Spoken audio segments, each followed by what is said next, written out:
Hello everyone, मैं मुस्कान खंडेलवाल बहुत बहुत स्वागत करती हूँ आप सभी का एकेएस एकेडमी के इस ऑनलाइन यूट्यूब चैनल पर, जहां हम सभी मिल रहे हैं आपसे न्याय बैच के अंतर्गत।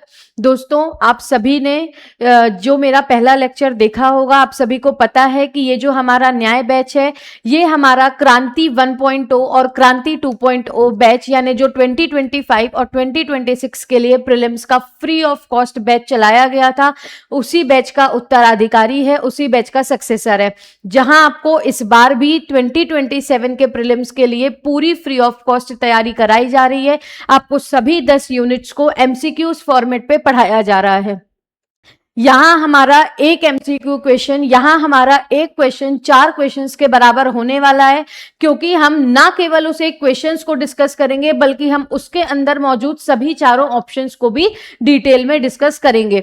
तो आइए पहले हम कुछ चीजें जान लेते हैं और फिर शुरू करते हैं हमारे न्याय बैच के अंतर्गत आज के इस दूसरे क्लास को। देखिए, फिर यहां पर आपको ध्यान रखना है दोस्तों, हम यहां पर इस सफर की ओर चल रहे हैं न्याय बैच के माध्यम से, जो हमें हमारे अधिकारी बनने के डेस्टिनेशन तक पहुंचाएगा। उस डेस्टिनेशन तक पहुंचने के लिए केवल प्रीलिम्स एकमात्र रास्ता नहीं है। प्रीलिम्स के साथ साथ हमें अपने आप को मेंस में भी चैंपियन बनाना होगा, हमें अपने आप को मेंस में भी सुदृढ़ करना पड़ेगा। इसके लिए आपको कुछ भी नहीं करना, आपको प्ले स्टोर पर जाना है और AKS civil academy app install करना है। वहां पर आपको इन्फिनिटी प्लस बैच दिखेगा, आपको इस बैच को लॉगिन करना है, परचेज करना है। और इस बैच की खासियत यह है कि यहां पर आपको पेपर 1 से पेपर 6 तक पूरा mains updated question answer format पर पढ़ाया जा रहा है। फर्स्ट ऑफ ऑल, यहां पर आपको सारे थ्योरी की रिकॉर्डिंग मिलेगी, यानी पेपर 1 से पेपर 6 तक सारी रिकॉर्डिंग आपको मिलेगी, जो कि पूरी थ्योरी होगी। और उसके बाद आपको लाइव लेक्चर्स के माध्यम से क्वेश्चन आंसर फॉर्मेट पे पूरा मेंस पढ़ाया जाएगा। अब आप देखो, आपसे आंसर राइटिंग, मतलब देखिए, आपको चीजें याद हो जाती हैं, समझ में भी आ जाती हैं। आंसर राइटिंग में दिक्कत होती है, परेशान नहीं होता। इन्फिनिटी बैच में हम आपसे मिलेंगे, जहां हम क्वेश्चन आंसर फॉर्मेट में आपको लाइव सिखाएंगे कि किस तरीके से आंसर लिखना है, किस तरीके से चीजें करनी है। उसके बाद आप उसकी पीडीएफ भी डाउनलोड कर सकते हैं उन क्वेश्चन आंसर्स की, और साथ ही साथ इस बैच की वैलिडिटी 2 सालों के लिए होगी। अब आपको इस बैच के अंदर क्या क्या मिलेगा ये भी जान लेना है। सबसे पहले तो पूरा प्रीलिम्स का कंटेंट आपको यहां पर मिलेगा। देन उसके बाद आपको पूरा MPPSC mains recorded lectures theory के फॉर्म पे और लाइव क्वेश्चन आंसर फॉर्मेट पे आपको मिलेंगी चीजें, टेस्ट सीरीज मिलेंगी, और बहुत बढ़िया एक आपको गिफ्ट मिलेगा। क्या गिफ्ट? हम यहां पर न्याय बैच के अंतर्गत जितने भी क्वेश्चंस पढ़ेंगे, जितनी भी क्लासेस पढ़ेंगे, आपको उसका पूरा फ्री मटेरियल कहां मिलेगा? इन्फिनिटी प्लस बैच में। यानी कि एक बार आपने बैच को परचेज करके पैसे दे दिए, आपको दोबारा कोई पैसा नहीं देना। फ्री मटेरियल के तौर पर ये सारे आपको वीडियो लेक्चर्स, जिसमें हम न्याय बैच में मिल रहे हैं, उसकी सारी पीडीएफ मिल जाएंगी। क्लियर? उसके बाद आपको यह भी ध्यान रखना है, देखिए, ये व्हाट्सएप में आप जब इसे क्लिक करेंगे तो सीधा हमारे मेंटोर का व्हाट्सएप नंबर जो है वो आपके सामने आ जाएगा। आपको कोई भी क्वेरी हो, बैच से संबंधित, लाइव लेक्चर से संबंधित, पीएससी की तैयारी से संबंधित, आप हमारे मेंटोर से डायरेक्टली कांटेक्ट कर सकते हो। आपको एकेएस एकेडमी के टेलीग्राम चैनल से भी जुड़ना है। ये प्रमोशन करने के लिए नहीं बोला जा रहा है। टेलीग्राम चैनल से जुड़ने का फायदा है, सबसे पहली बात, आप करंट अपडेटेड रहेंगे, है ना। जो भी करंट में चल रहा है, जो भी हमारे वर्तमान मध्य प्रदेश में, भारत में, देश दुनिया में चल रहा है, उससे आप अपडेटेड रहेंगे। जैसे आपको एग्जांपल के तौर पर अभी हाल ही में हुई एमपी टेक ग्रोथ कॉन्क्लेव का यहां पर बताया गया, और आपको पता चलेगा कि ये न्याय बैच आपके लिए कितना इंपॉर्टेंट है। आप जिन लोगों ने भी क्रांति बैच के लेक्चर्स देखे थे, उनको पता है किस तरीके से 18 से 20 क्वेश्चंस डायरेक्टली वहां से उठ के आपके 2026 के मेंस में प्रकट हुए हैं। तो भाई साहब, फटाफट आप जुड़ जाइए, जहां हम इन्फिनिटी प्लस बैच में भी मिलेंगे और न्याय बैच के अंदर हम आपसे पूरी तरीके से फ्री ऑफ कॉस्ट मिल ही रहे हैं प्रीलिम्स की तैयारी के लिए। आइए अब शुरू करते हैं। तो हम पढ़ रहे थे मध्य प्रदेश का इतिहास एवं संस्कृति, जिसके अंतर्गत हमने पहला लेक्चर 25 क्वेश्चंस बहुत अच्छे से डिस्कस कर लिए थे। आज हमें आगे के 25 क्वेश्चंस को डिस्कस करना है। आइए दोस्तों देखते हैं, हमारा पहला क्वेश्चन है, during the reign of which ruler the Greek ambassador Heliodorus visit Madhya Pradesh.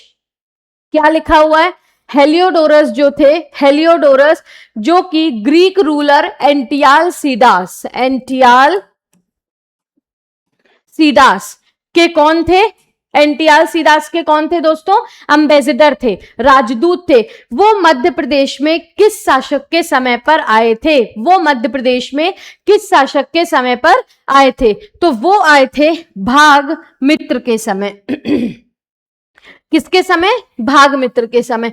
Heliodorus राजदूत जो थे वो किस शासक के दौरान मध्य प्रदेश आए थे, तो जब शुंग वंश का शासन चल रहा था तब हेलियोडोरस जो एम्बेसडर थे एंटियाल सीडास ग्रीक रूलर के, वो यहां पर मध्य प्रदेश आए थे। ठीक है, और किसके शासनकाल में, उस समय कौन सा शुंग शासक शासनकाल में, कौन से शुंग शासक का शासनकाल चल रहा था, भागभद्र का, जिसे भागमित्र भी बोलते हैं। Who is the founder of the Shunga dynasty, Pushyamitra Shunga. Who is the founder, Pushyamitra Shunga. वास्तव में जो शुंग थे ये उज्जैन वाले क्षेत्र से थे। इन्होंने अपनी पहली कैपिटल बनाई थी दोस्तों मगध को, इन्होंने अपनी पहली कैपिटल मगध को बनाई, और दूसरी कैपिटल इन्होंने किसे बनाई थी, विदिशा को। दूसरी कैपिटल इन्होंने किसे बनाई थी दोस्तों, विदिशा को। ये भी आपको ध्यान रखना है। पुष्यमित्र के समय जो अग्निमित्र है वो विदिशा के वाइसरॉय होते थे, वो विदिशा के वाइसरॉय होते थे।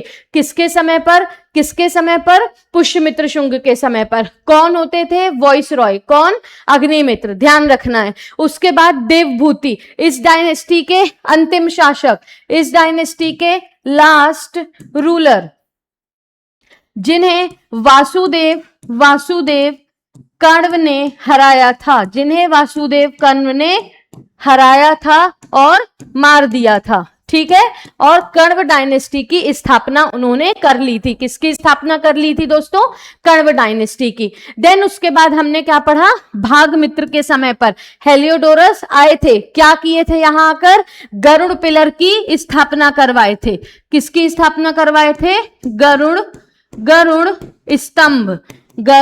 स्तंभ की स्थापना करवाए थे।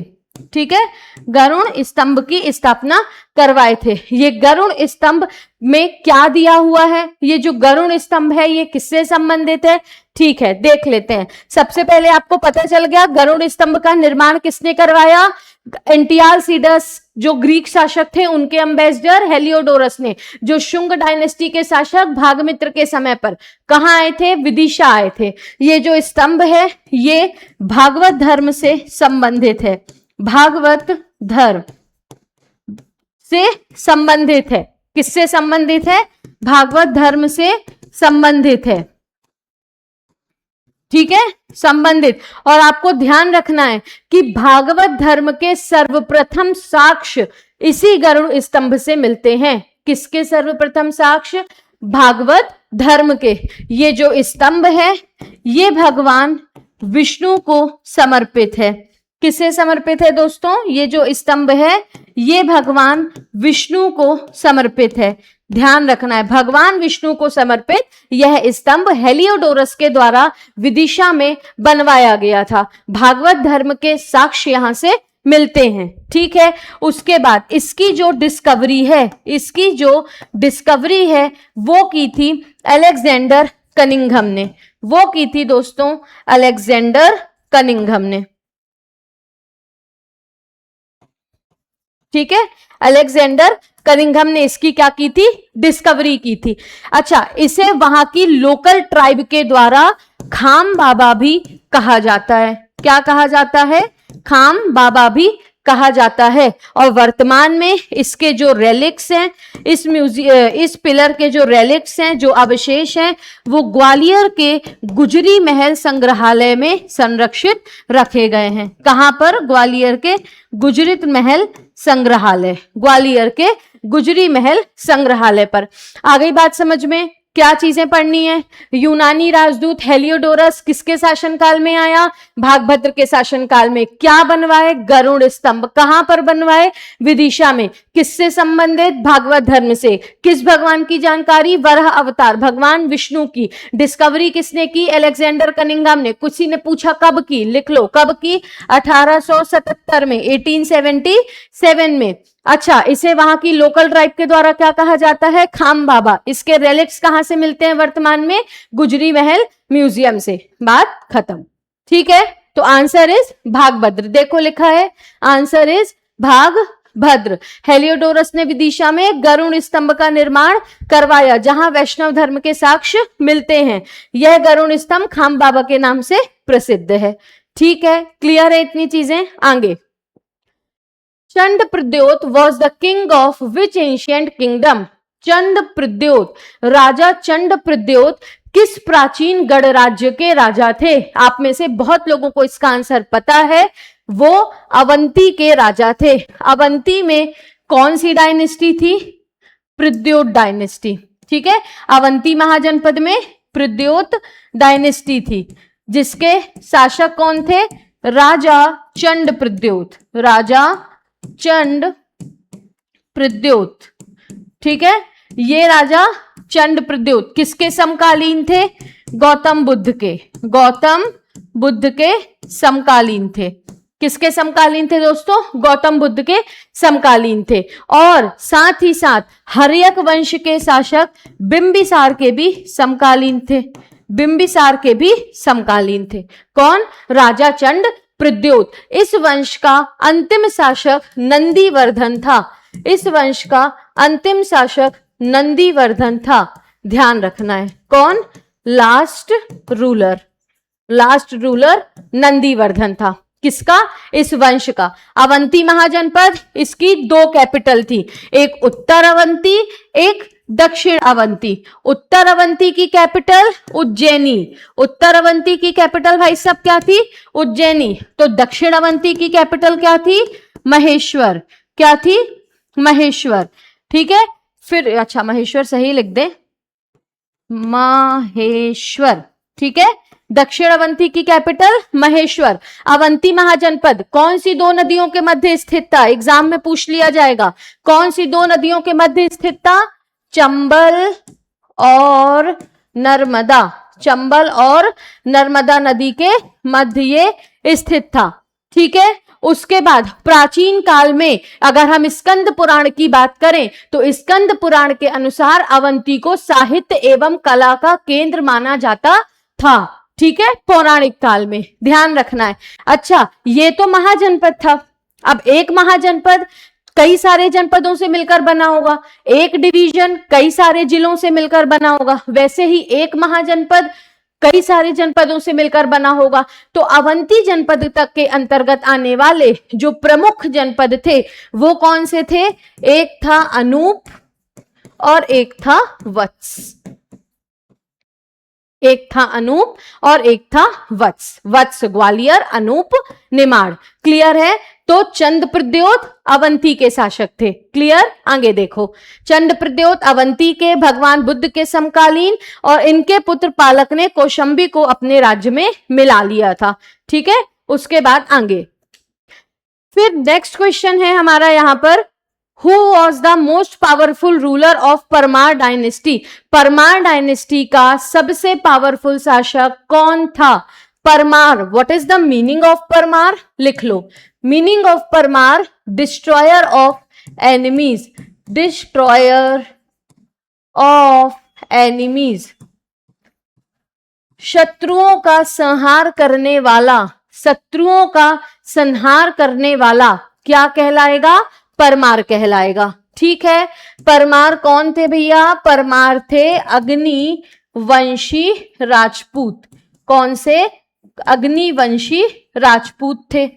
ठीक है, इस डायनेस्टी के फाउंडर कौन थे? उपेंद्र कृष्ण राज। इस डायनेस्टी के फाउंडर कौन थे? उपेंद्र राज। ठीक है, उपेंद्र राज या उपेंद्र कृष्ण राज। और उन्होंने अपनी राजधानी भैया किसे बनाई थी? उज्जैन को बनाई थी। लेकिन इस डायनेस्टी की राजधानी तो हमने धार पढ़ी, तो इस डायनेस्टी की राजधानी धार किसने स्थानांतरित की थी? तो राजधानी धार स्थानांतरित की थी किसने दोस्तों? बैर सिंह या वैरी सिंह द्वितीय ने। ठीक है, वैरी सिंह द्वितीय ने। इसी डायनेस्टी के एक महत्वपूर्ण शासक थे जिनका नाम है वाकपति मुंज, जिनका नाम है वाकपति मुंज। ध्यान रखना है, वाकपति मुंज के कई सारे राज दरबारी या वाकपति मुंज के दरबार में कई सारे राजकवि थे, जिसमें सबसे इंपॉर्टेंट थे पद्मगुप्त। सबसे इंपॉर्टेंट थे कौन? पद्मगुप्त। और पद्मगुप्त ने किसकी रचना करी थी? नवसाह सांक चरित की। नवसाह सांक चरित, नवसाह सांक चरित की। ठीक है, तो पद्मगुप्त वाकपति मुंज के प्रमुख दरबारियों में से एक थे, सबसे महत्वपूर्ण, जिन्होंने नवसाह सांक चरित की रचना की थी। ठीक है, वाकपति मुंज के अन्य नाम क्या थे? लिखो, श्री वल्लभ, पृथ्वी वल्लभ, अमोघ वर्ष, अमोघ है ये, एक सेकेंड,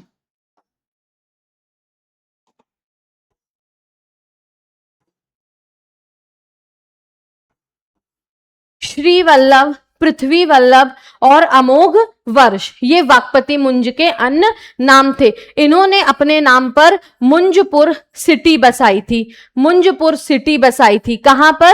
गुजरात में। कहां पर दोस्तों? गुजरात में। और फिर इस डायनेस्टी के सबसे प्रतापी शासक आए कौन? राजा भोज। फिर इस डायनेस्टी के सबसे प्रतापी शासक कौन आए? राजा भोज। तो राजा भोज के बारे में कुछ इंपॉर्टेंट बातें डिस्कस करते हैं, चलो देखते हैं।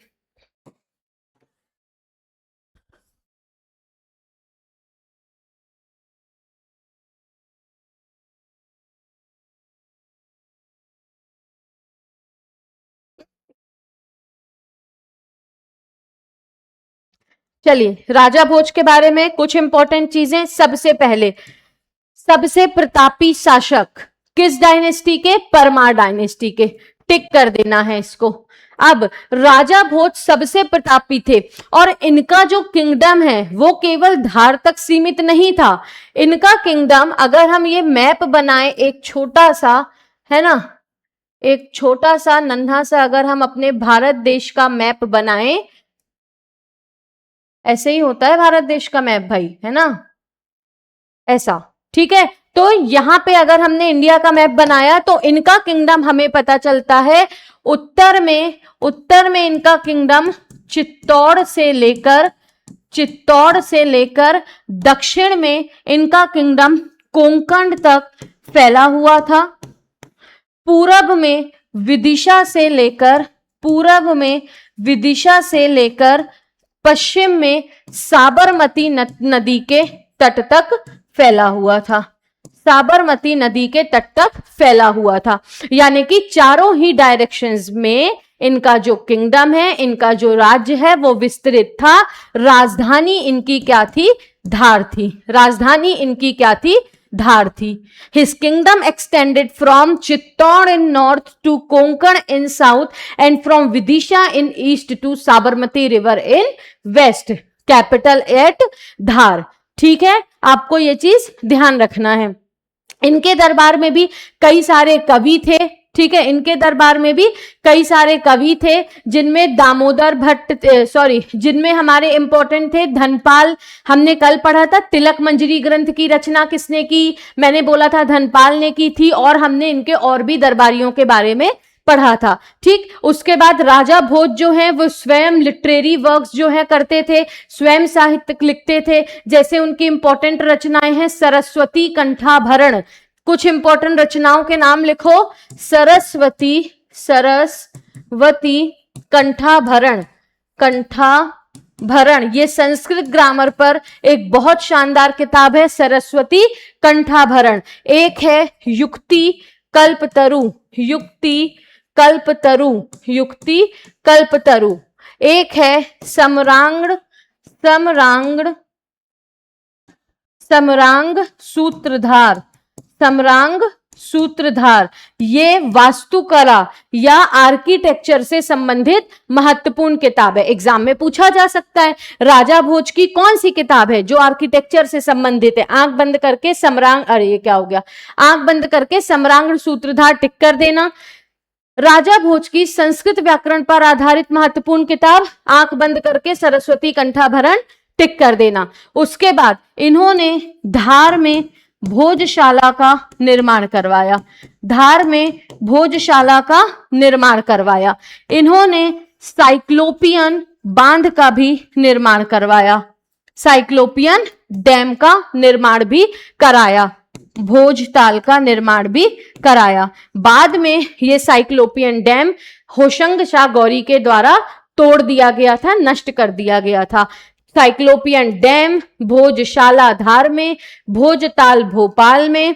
उसके बाद फिर इन्होंने भोजेश्वर शिव मंदिर, भोजेश्वर शिव मंदिर, भोजेश्वर शिव मंदिर का निर्माण रायसेन के भोजपुर में करवाया था, जो मध्य प्रदेश का सबसे ऊंचा शिवलिंग है, जिसे मध्य प्रदेश का सोमनाथ भी कहा जाता है। इन्होंने धार किले का निर्माण भी करवाया था, किस नाम से? लील उद्यान गिरी के नाम से, लील उद्यान गिरी के नाम से। इतनी चीजें याद रखनी है, लील उद्यान गिरी के नाम से। किसका निर्माण इन्होंने करवाया था? धार के किले का। किस नाम से? लील उद्यान गिरी के नाम से। बाद में इसका रिजुवनेशन या पुनर्निर्माण मोहम्मद बिन तुगलक ने अपने देवगिरी के जब आक्रमण के लिए वो जा रहे थे, तब कुछ समय के लिए वो वहां ठहरे थे, तब उन्होंने इसका पुनर्निर्माण करवाया था। क्लियर है इतनी चीजें? आगे बढ़ते हैं। तो सबसे पावरफुल रूलर राजा भोज। फिर उसके बाद देखो यहां पर एक महलक देव भी हैं। तो महलक देव ना इस डायनेस्टी के अंतिम शासक होते थे, लास्ट रूलर होते थे, जिन्हें अलाउद्दीन खिलजी ने, जिन्हें अलाउद्दीन खिलजी ने 1292 में आईन उल मुल्क से मरवा दिया था, जो कि इनका सेनापति था, और यहां पर दिल्ली सल्तनत का शासन हो गया था। ठीक है, तो महलक देव अंतिम शासक 1292 में आईन उल मुल्क के द्वारा मारे गए। आईन उल मुल्क किसका सेनापति था? अलाउद्दीन खिलजी का सेनापति था। आगे मोस्ट पावरफुल राजा Bhoj. Real founder Shriharsha, founder Upendra Krishna Raj. Initial capital यहां पर प्रारंभिक राजधानी धार नहीं, प्रारंभिक राजधानी उज्जैन, बाद में राजधानी क्या बनी? धार बनी। ठीक है, क्लियर है इतनी चीजें? तो रियल फाउंडर श्रीहर्ष, लेकिन हमारे जो फाउंडर संस्थापक उपेंद्र कृष्णराज, वास्तविक संस्थापक श्रीहर्ष। आगे बघेलखंड का प्राचीन नाम क्या है? क्या इसका प्राचीन नाम महिष्मती है? नहीं, ये तो महेश्वर का प्राचीन नाम है। किसका? महेश्वर का। क्या इसका प्राचीन नाम तीरभुक्ति है? बिल्कुल नहीं। क्या इसका नाम शुक्तिमती है? ये कहां से होगा? ये तो केन नदी का प्राचीन नाम है। सॉरी। क्या इसका नाम कारुष है? जी हां, तो कारुष, यस, कारुष किसका प्राचीन नाम है? बघेलखंड का। ठीक है, आगे अवंती उज्जैनी का पता है आपको, ओमकारेश्वर मैंने कल भी बताया था, मानधाता, और पद्मावतीपुरी पन्ना का। ठीक है, आगे who said not Africa but India is the cradle of human kind? किसने बोला था कि भैया अफ्रीका नहीं, भारत क्या है? भारत मानव की जन्म स्थली है। किसने कहा था? अफ्रीका नहीं, भारत मानव की जन्म स्थली है। किसने कहा था? सीधा अरुण सोनकिया ने। क्यों कहा था? क्योंकि उनको क्या मिला था? एक ह्यूमन स्कल मिला था। क्या मिला था? Human school. कल हमने इस स्कल के बारे में अपने पहले ही क्वेश्चन में पढ़ा था, है ना। कल का हमारा पहला ही क्वेश्चन ये था कि मध्य प्रदेश में सर्वप्रथम मानवीय साक्ष्य कहां से मिलते हैं, तो नर्मदा सोन घाटी से। वहां पर एक जगह है हथनौरा सीहोर में, जहां से 5 दिसंबर 1982 को अरुण सोनकिया के द्वारा एक मानवीय खोपड़ी की खोज की गई थी और जांच में पता चला कि ये एक 30 वर्षीय महिला की खोपड़ी थी जो कि 5 लाख साल पुरानी थी। ठीक है, आगे बढ़ते हैं। तो फिर who discovered stone age site मनौती लोकेटेड इन मंदसौर। मंदसौर में स्थित मनौती साइट की खोज किसने की थी? विष्णु श्रीधर वाकड़कर ने। किसने की थी? विष्णु श्रीधर वाकड़कर ने। ध्यान रखना है आपको, इन्हें फादर ऑफ आर्कियोलॉजी भी कहा जाता है, फादर ऑफ आर्कियोलॉजी। ठीक है, इन्होंने कई हजार, ठीक है, इन्होंने कई हजार शैलाश्रयों की खोज भी की है, इसीलिए इन्हें फादर ऑफ आर्कियोलॉजी भी कहा जाता है, विष्णु श्रीधर वाकड़कर। जिसमें हमारे सामने सबसे बड़ा उदाहरण है भीमबेटका। 1957-58 में इन्होंने भीमबेटका से लगभग 750 शैलाश्रय, जिसमें से 500 रॉक पेंटिंग्स थी, यानी उन 750 शैलाश्रयों में कितने शैल चित्र थे? 500। तो उसकी खोज भी किसने की थी? विष्णु श्रीधर वाकड़कर ने की थी। एच.डी. सांकलिया हमने पढ़ा था। एच.डी. सांकलिया ने किसकी खोज की थी? एच.डी. सांकलिया ने नावदटोली की खोज की, नावदटोली। फिर अरुण सोनकिया अभी हमने पढ़ा। जी.आर. शर्मा, निशार अहमद और जी.आर. शर्मा सोन नदी घाटी के पुरातात्विद हैं, सोन नदी घाटी के पुरातात्विद रहे हैं। तो what is the answer? Shri Vishnudhar Wakadkar. ध्यान रखना है, इन्हें भारतीय शैल चित्रों का पितामह या हरिभाव के नाम से भी जाना जाता है। आगे देखेंगे अचीवमेंट। मैंने बोला था ना, कई हजार, 4000 से अधिक शैल चित्रों का खोज और अध्ययन किया। भीमबेटका की गुफाएं, कायथा, मनौती की खोज की। रतापानी टाइगर रिजर्व का नाम बदलकर इन्हीं के नाम पर रख दिया गया और विष्णु श्रीधर राष्ट्रीय सम्मान इतिहास एवं पुरातत्व के क्षेत्र में दिया जाता है। ठीक है, आगे मीजोलिथिक साइट बेआरमा वैली। बेआरमा वैली मध्य प्रदेश के किस जिले में स्थित है? बेआरमा वैली मध्य प्रदेश के किस जिले में स्थित है? तो बेआरमा वैली मध्य प्रदेश के दोस्तों दमोह जिले में स्थित है। ठीक है, दमोह जिले में स्थित है। एक और कौन सी वैली स्थित है दमोह में? संग्राम वैली। कौन सी है दोस्तों? संग्राम वैली। ये भी कहां स्थित है? दमोह जिले में। ठीक है, कौन सी वैली? संग्राम वैली। देखेंगे दमोह में सोनार और Bearma valley. R B Joshi discovered tools from 12 sites here. यहाँ के 12 स्थलों से खोज किया उनने। गोंची बेतवा नदी घाटी में रामेश्वर सिंह द्वारा 230 औजार एकत्रित किए गए। तो बेतवा नदी के पुरातात्विद मैंने आपको कल भी बताया था, रामेश्वर सिंह थे। उसके बाद फिर यहां पर क्या लिखा हुआ है? अपर सोन वैली तो निसार अहमद ने कलेक्ट किया और अलवी महादेव, आवरा, भगवानपुरा, मंदसौर, यहां से मीजोलिथिक टूल्स डेवलप नहीं हुए, डिस्कवर हुए। ठीक है, तो हमारी बेआरमा घाटी कहां पर है? दमोह में है। मनौती कहां पर है? मंदसौर में है। आगे देखेंगे पुतली का दाता शैलाश्रय कहां है? पुतली का दाता शैलाश्रय कहां स्थित है? ये स्थित है मध्य प्रदेश के छतरपुर जिले में। ये स्थित है मध्य प्रदेश के छतरपुर जिले में। ठीक है, देखिए ये ऐसे क्वेश्चंस हैं जिसमें समझने का कुछ नहीं। जो शैलाश्रय जहां पे है आपको याद करना पड़ेगा। भीमबेटका रायसेन में है, आपको याद करना पड़ेगा। क्यों है ये नहीं पता है तो ध्यान रखना पड़ेगा, याद रखना पड़ेगा। ठीक है, देखो पुतली का दाता छतरपुर, रानी माछी सिंगरौली, पुतली खो बिजौरी, समंदर राजा प्रेम शाही नरसिंहपुर, झिंझरी कल भी हमने पढ़ा था कटनी में है। झिंझरी शैलाश्रय कल भी हमने पढ़ा था कटनी में है। ठीक है, पुतली का दाता छतरपुर, रानी माछी कहां पर है? सिंगरौली में। पुतली खो बिजौरी और रमंदर राजा प्रेम शाही ये कहां पर है? हमारे नरसिंहपुर में। आगे देखो हाथी डोल रॉक शेल्टर कहाँ स्थित है? हाथीडोल रॉक शेल्टर मध्य प्रदेश के किस जिले में स्थित है? तो ये स्थित है मध्य प्रदेश के पन्ना जिले में। कहाँ स्थित है? पन्ना। हाथीडोल पन्ना में स्थित है। ठीक है, हाथीडोल पन्ना। लिखी छछ पहाड़गढ़ मुरैना, हमने कल पढ़ा था ना, पहाड़गढ़ गुफा समूह 86 शैलाश्रयों का गुफा समूह पहाड़गढ़ मुरैना में है। लिखी छछ भी हमने पढ़ा था, कहाँ है? मुरैना में। चिब्बड़ नाला, चतुर्भुज नाला, रामपुरा, मंदसौर। कल हमारा एक क्वेश्चन था, चतुर्भुज नाला कहाँ स्थित है? मंदसौर में। बैरागढ़, हल्लू माता, कोठारकड़गढ़, पिपलिया, जुन्नरदार, शिलाजीत कराड़, सारी चीजें भोपाल में है। इंपॉर्टेंट आपको याद रखना है बैरागढ़। इंपॉर्टेंट क्या याद रखना है आपको? बैरागढ़। ठीक है, उसके बाद आगे देखेंगे। Khusiyar valley rock shelter is located in which district of Madhya Pradesh? Madhya Pradesh के किस जिले में खुसियार वैली स्थित है? तो ये कहाँ स्थित है? मध्य प्रदेश के रीवा जिले में। खुसियार घाटी रीवा, बयारमा घाटी दमोह, खुसियार घाटी रीवा। बूढ़ा पहाड़ी सीहोर में।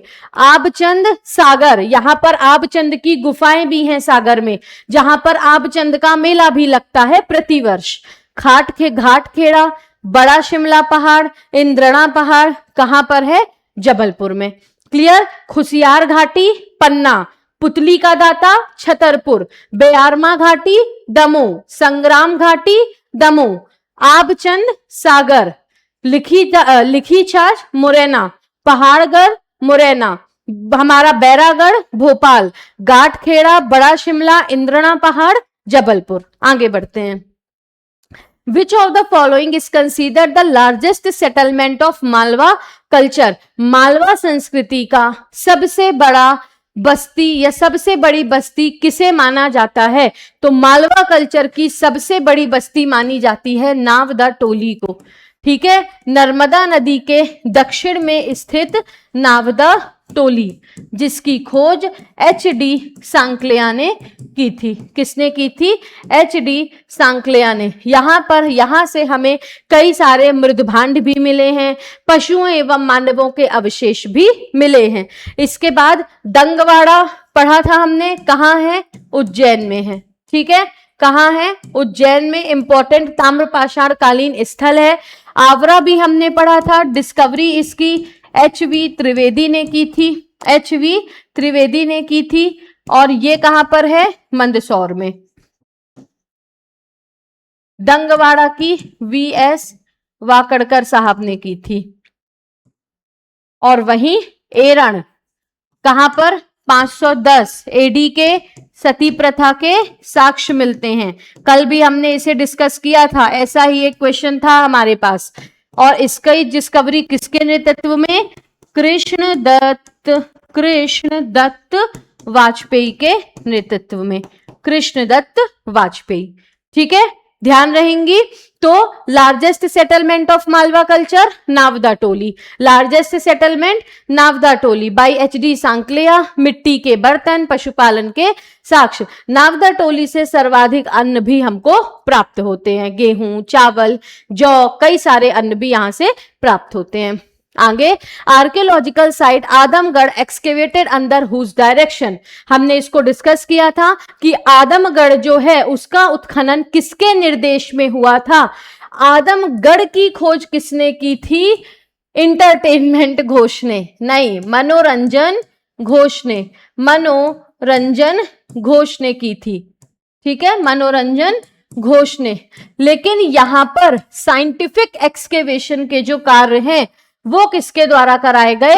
RB जोशी और MD खरे के नेतृत्व में यहां से उत्खनन के कार्य किए गए। तो RB जोशी और MD Khare is the right answer.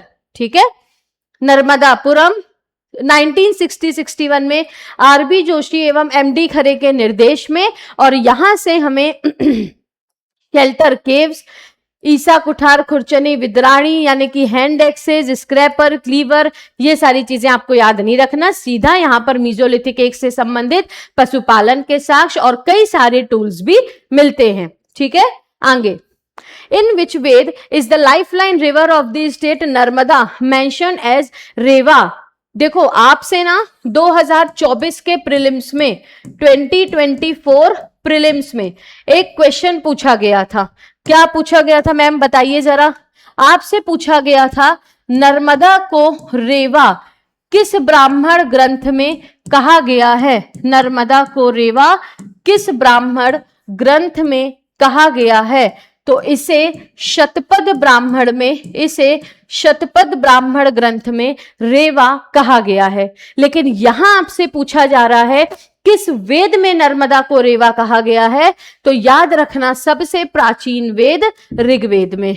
ठीक है, सबसे प्राचीन वेद ऋग्वेद में। एक्चुअली में ये नर्मदा नदी का नाम वास्तव में रेवा ही था, लेकिन जब ये रेवा का विवाह, रेवा जो वृषनाग की बेटी थी, नाग डायनेस्टी के शासक थे राजा वृषनाग, जो नाग वंश के फाउंडर थे। कौन थे? राजा वृषनाग। उनकी बेटी कौन थी? रेवा। जब रेवा का विवाह मंधाता के पुत्र पुरुकुत्स से हुआ, पुरुकुत्स से हुआ, तब उन्होंने उनका क्या नाम कर दिया? नर्मदा। ठीक है, तब उन्होंने उनका क्या नाम कर दिया? नर्मदा। मैंने कल आपको बताया था उनके कितने बेटे थे राजा मंधाता के? 3। मुचुकुंद जिन्होंने मंधाता नगरी बसाई, पुरुकुत्स जिनका विवाह रेवा से हुआ जो बाद में नर्मदा कहलाई, और अंबा द्वीप। ठीक है, तो किस वेद में हमें मिलता है नर्मदा का उल्लेख? रेवा के नाम से ऋग्वेद में मिलता है। ठीक है, कहां पर? ऋग्वेद में। और कौन से ब्राह्मण ग्रंथ में इसे रेवा कहा गया? शतपथ ब्राह्मण में। रेवा का विवाह किससे हुआ था? पुरुकुत्स से। बाद में ये नर्मदा इनका जो नाम है वो दे दिया गया। देखो, पुरुकुत्स से विवाह होने के पश्चात ही रेवा का नाम नर्मदा किया गया था। ठीक है, उसके बाद हैहय वंश का सबसे प्रतापी शासक कौन था जिसने लंकापति रावण को पराजित कर उसे बंदी बना लिया था? कौन था? तो सबसे प्रतापी शासक हैहय वंश के जो संस्थापक हैं वो मतलब कौन थे? हैहय शासक महिष्मत। लेकिन इस डायनेस्टी के सबसे पावरफुल रूलर थे कीर्तिवीर सहस्त्र अर्जुन। कीर्तिवीर सहस्त्र अर्जुन, इन्होंने लंकापति रावण को अपना बंदी बना लिया था। बाद में रावण को परशुराम ने छुड़ाया था। परशुराम थे ना, परशुराम के फरसे की कहानी पढ़ते हैं जब हम 10th या 9th स्टैंडर्ड में, बेसिकली हम उनके बारे में पढ़ते हैं। चैप्टर का नाम है राम लक्ष्मण परशुराम संवाद। हमें अच्छे से याद है, राम लक्ष्मण परशुराम संवाद। तो वही परशुराम जो जिनका लक्ष्मण से वाद विवाद हुआ था, वही परशुराम बचाते हैं किसे? लंकापति रावण को, जब सहस्त्र अर्जुन, कीर्तिवीर सहस्त्र अर्जुन, हैहय वंश के सबसे प्रतापी या सबसे पावरफुल शासक ने उन्हें हराकर बंदी बना लिया था। ठीक है, देखो, ही डिफीटेड, क्या लिखा है? हैहय वंश के सबसे प्रतापी शासक कीर्तिवीर सहस्त्र अर्जुन थे। इसने लंकापति रावण को पराजित कर उसे बंदी बना लिया। रावण को भगवान परशुराम ने मुक्त करवाया था। ठीक है, आगे। From where the first evidence of Sati practice in Indian continent have been found। आप सभी ने क्वेश्चन पढ़ने के साथ ही आंसर दे दिया होगा, एरड़। ठीक है, आप सभी ने क्वेश्चन पढ़ने के साथ ही आंसर दे दिया होगा। आंसर क्या है? एरड़ है। ठीक है, एरड़ से क्या मिला हमें? सती प्रथा के सर्वप्रथम साक्ष्य, जो कि 510 एडी के थे। भानुगुप्त गुप्त शासक थे, उनके कमांडर। जब गोपाराज को हुणों के द्वारा मार दिया जाता है, तब उनकी चिता की पवित्र अग्नि पर बैठकर उनकी वाइफ अपने आप को सती कर देती हैं। ठीक, भरहुत स्तूप कहां पर है? सतना में। इसकी नींव अशोक ने रखवाई थी, लेकिन इसका कंप्लीशन जो है वो पुष्यमित्र शुंग ने करवाया। इसकी डिस्कवरी 1873 में अलेक्जेंडर कनिंघम ने की थी। आगे, तिगवा, कल हमने पढ़ा था तिगवा का विष्णु मंदिर कहाँ है? तो कटनी में है। कहाँ है? कटनी में है। कल हमने दशपुर अभिलेख के बारे में भी पढ़ा था। तो दशपुर कहां पर है? मंदसौर में। हमने दशपुर को क्या कहा था? हमने दशपुर को पश्चिमपुर भी क्या कहा था? क्या बोला था? दशपुर को पश्चिमपुर भी। तो ध्यान रहेगा। तो सबसे पहले सती प्रथा के साक्ष्य कहां से मिलते हैं भैया? एरड़ से मिलते हैं। आगे, उसके बाद identify the mismatched prayer Mauryan age stupa देख लेते हैं। सांची क्या रायसेन में है? हाँ भैया, रायसेन में है। सतधारा स्तूप रायसेन में है, बिल्कुल, ये भी रायसेन में है। सोनारी स्तूप रायसेन में है, बिल्कुल ये भी रायसेन में है। भरहुत स्तूप रायसेन में है, अभी तो आपने बताया कि ये सतना में है, तो रायसेन कहाँ पहुंच गया ये, तो ये वाला गलत है। भरहुत स्तूप कहां पर है भैया, सतना में है। ठीक, भरहुत स्तूप के बारे में कुछ चीजें देख लो।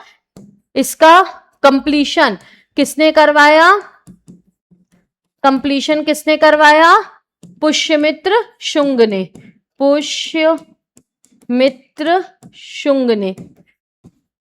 वैसे हम पुष्यमित्र शुंग को इसके निर्माणकर्ता के रूप में ही जानते हैं। ठीक, उसके बाद आपको ध्यान रखना है क्या, कहां पर है, सतना में, ये तो हमने पढ़ ही लिया। फिर आपको यहां पर ध्यान रखना है कि इसकी जो खोज है, इसकी जो खोज है वो किसने की, अलेक्जेंडर, अरे ये क्या लिख रही हूं, अलेक्जेंडर कनिंघम ने।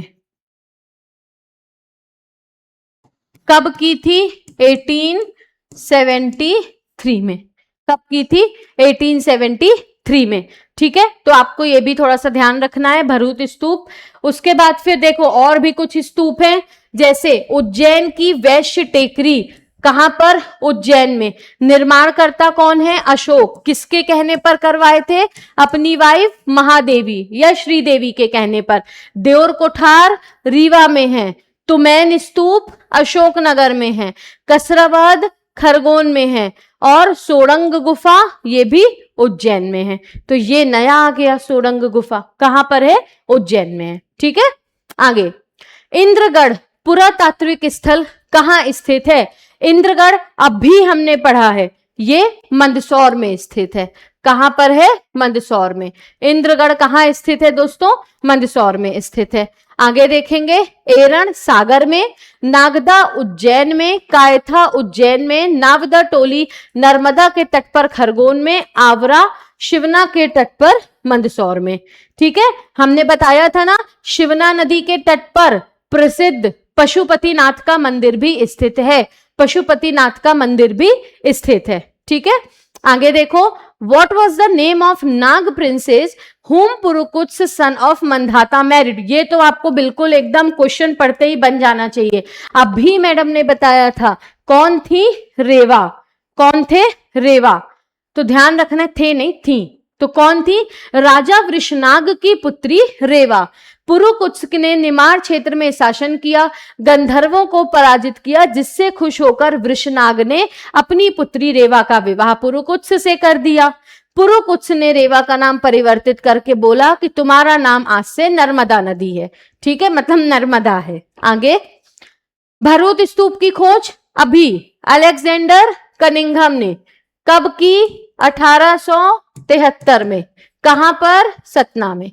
खत्म। वीएस वाकड़कर ने किसकी खोज की, वीएस वाकड़कर ने भीमबेटका की, कायथा की। एचडी सांकलिया ने किसकी खोज की थी, खरगोन के नावदा टोली। उसके बाद मेजर कोल। तो ये कौन है, अलेक्जेंडर कनिंघम। भरहुत स्तूप की खोज 1873 में अलेक्जेंडर कनिंघम ने की। उन्होंने यहाँ खुदाई कर अवशेष निकाले, जिन्हें कोलकाता संग्रहालय भेजा गया। ये मौर्य कालीन और शुंग कालीन कला का अद्भुत क्या है, संगम है। ठीक है, ध्यान रहेगा, अशोका ने इसका निर्माण शुरू करवाया था, लेकिन कंप्लीशन इसका शुंग ने करवाया, इसीलिए हम इसके निर्माणकर्ता के रूप में पुष्यमित्र शुंग का नाम भी पढ़ते हैं। फिर उसके बाद 28 नंबर में हमारा क्वेश्चन है, which inscription describes the king like autumn sun. किस अभिलेख में उस शासक को शरदकालीन सूर्य बताया गया है। याद रखना है, मंदसौर इंस्क्रिप्शन कल हमने पढ़ लिया था, कुमारगुप्त और बंधु वर्मन के समय का ये इंस्क्रिप्शन है। कुमारगुप्त और बंधु वर्मन के समय का ये इंस्क्रिप्शन है। सिल्क मर्चेंट गिल्ड के द्वारा इसका निर्माण करवाया गया था। वासुल कवि इसके वत्स भट्टी इसके रचयिता हैं। वत्स भट्टी, यहां से विश्व का पहला विज्ञापन, विक्रम तिथि का उल्लेख और सूर्य मंदिर की जानकारी भी मिलती है मंदसौर से। ठीक है, तो मंदसौर तो नहीं होगा। फिर हमने सुपिया भी पढ़ा था, तो सुपिया अभिलेख में हमें गुप्त डायनेस्टी की वंशावली की जानकारी मिलती है, जहां घटोत्कच को इस डायनेस्टी का संस्थापक बोला गया, तो ये भी नहीं है। फिर उसके बाद है उदयगिरी इंस्क्रिप्शन, तो उदयगिरी इंस्क्रिप्शन आपने नहीं बताया, तो अभी सुन लो। उदयगिरी इंस्क्रिप्शन की रचना चंद्रगुप्त द्वितीय के सेक्रेटरी वीरसेन ने किया था। कौन थे ये? CG2 के सचिव, चंद्रगुप्त द्वितीय के सचिव थे, जिन्होंने उदयगिरी इंस्क्रिप्शन की रचना की थी। और यहां से क्या पता चलता है? Expeditions of Chandragupta two over Udayagiri.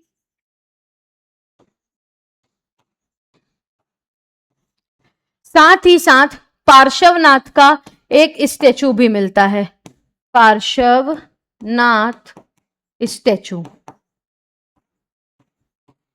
ठीक है, तो मंदसौर में हमने बात कर ली, सुपिया में गुप्त की वंशावली देख ली, उदयगिरी में चंद्रगुप्त द्वितीय के उदयगिरी में एक्सपेडिशंस देख लिए। कौन सा बचा? तुमैन अभिलेख। तो what is the answer? Tumain अभिलेख। तो तुमैन अभिलेख ये कहां स्थित है? अशोकनगर में। ये कहां स्थित है? अशोकनगर में। और यहां पर किससे संबंधित है ये? कुमारगुप्त, गुप्त शासक कुमारगुप्त से। और यहां पर कुमारगुप्त को शरदकालीन सूर्य कहा गया है। जिस प्रकार शरदकालीन सूर्य हमारे मन को भाता है क्योंकि वो बड़ा चमकदार सा होता है, वैसे ही कुमारगुप्त भी अपनी प्रजा को भाते थे, अपनी प्रजा को अच्छे लगते थे। ठीक है, देखो लिखा है तुमैन अभिलेख में कुमारगुप्त को शरदकालीन सूर्य की भांति बताया गया।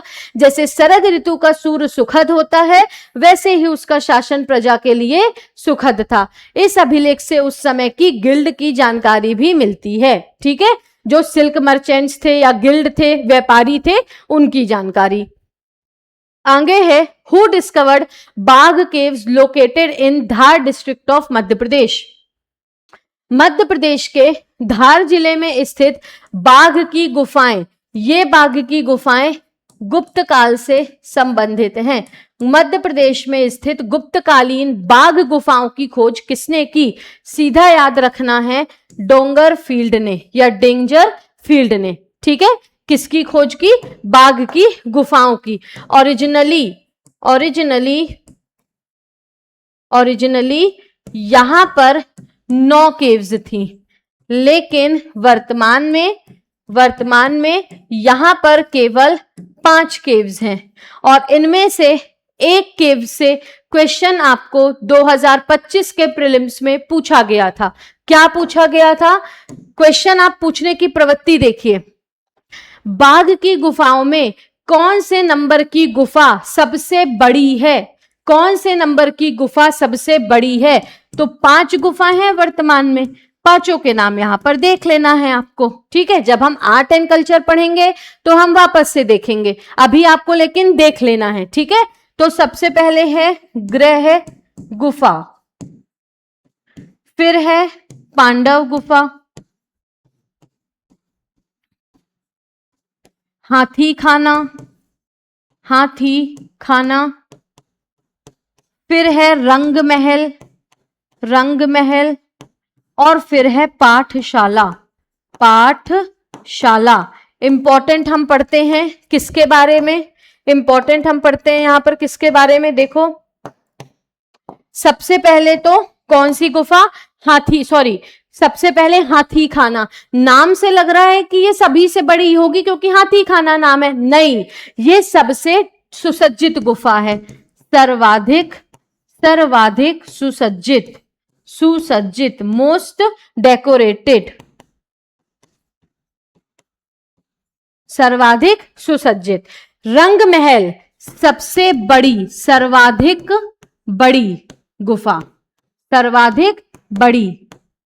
फिर उसके बाद पाठशाला, नाम से ही समझ में आ रहा है, धार्मिक अध्ययन का केंद्र, धार्मिक अध्ययन का केंद्र। गृह गुफा यहां जहां पर रहते थे, ठीक है, लोग जो भी रहता था। पांडव गुफा, पांडवों के वास के कारण नाम इसका पांडव गुफा पड़ गया, ठीक है। तो इंपॉर्टेंट कौन कौन सी, गृह गुफा, पांडव गुफा, हाथी खाना, रंग महल, पाठशाला। अब ये ऑर्डर में है। आपसे पूछा जाएगा दूसरी गुफा, बोलोगे पांडव। आपसे पूछा जाएगा चौथी, बोलना रंग महल। पहली गृह गुफा, ठीक है। तो ये पूरी ऑर्डर वाइज है, इसका ऑर्डर आपको चेंज नहीं करना। तो सबसे बड़ी गुफा रंग महल, सबसे सुसज्जित हाथी खाना, धार्मिक अध्ययन का केंद्र पाठशाला, ठीक है। तो किसने खोज की थी? डोंगर फील्ड ने खोज की थी। आगे देखना है, देखिए लिखा भी है, ये गुफाएं बाघहिन नदी के किनारे विंध्याचल पर्वत में स्थित हैं। यहाँ की चित्रकला अजंता की चित्रकला के समकालीन मानी जाती है, इसीलिए इसे क्या कहा जाता है? मध्य प्रदेश का अजंता, ठीक है। अजंता केव्स। मध्य प्रदेश का एलोरा धर्मराजेश्वर केव्स मंदसौर को कहा जाता है, पढ़ेंगे आर्ट एंड कल्चर में। मध्य प्रदेश का अजंता किसे कहा जाता है? बाघ की गुफाओं को, ठीक है। आगे देखो, which of the following are Gupta period temples located in Madhya Pradesh? Madhya Pradesh में स्थित प्रमुख गुप्तकालीन मंदिर कौन से हैं? नचना कुठार मंदिर, जी हाँ ये तो है ही, पन्ना में स्थित है, पार्वती देवी को समर्पित है। विष्णु टेम्पल एरण में, हाँ ये भी सही है। शिव टेम्पल भूमरा, बिल्कुल सही। तिगवा विष्णु मंदिर कटनी में, ये भी बिल्कुल सही है। उपरोक्त सभी, ऑल द अबव। नचना कुठार मंदिर पन्ना में है, पार्वती देवी को। एरण में एक विष्णु मंदिर मिलता है। भूमरा सतना में एक जगह है, भूमरा गांव सतना में शिव मंदिर है जो गुप्तकालीन है। तिगवा में विष्णु मंदिर है और ये भी गुप्तकालीन है। आंसर उपरोक्त सभी। सांची का बुद्धिस्ट टेम्पल रायसेन में है। Which of the following is not correct about Mahajanapada of Avanti? इनमें से अवंती महाजनपद के बारे में क्या सही नहीं है? तो क्या सही नहीं है? हमने अनूप, वत्स और अनलपुर इसके प्रमुख जनपद थे, ये भी पढ़ा है। बिंदुसार के शासन काल में अशोक ने अवंती को जीतकर मौर्य में मिला लिया था, बिल्कुल सही है। हमने पढ़ा था ना, या हम पढ़ेंगे कि बिंदुसार के शासनकाल में जो अशोक है वो उज्जैनी का गवर्नर था और 11 साल तक उसने उज्जैनी पर राज किया था। बुद्ध घोष के ग्रंथ समंत प्रसादिका में अवंती से मौर्य साम्राज्य की जानकारी मिलती है, बिल्कुल मिलती है। चंद्रगुप्त मौर्य को हम अवंती आधिपति भी बोलते हैं क्योंकि उन्होंने अवंती पर अपना आधिपत्य स्थापित किया था, ठीक। अधिकतर अवंती के शासकों का नामकरण इनकी मां के नाम पर किया गया है, ये गलत है। इनकी मां के नाम पर नहीं किया गया। ये परंपरा तो सातवाहन डायनेस्टी की थी। वशिष्ठी पुत्र पुलमावी, गौतमी पुत्र सातकर्णी, ठीक है।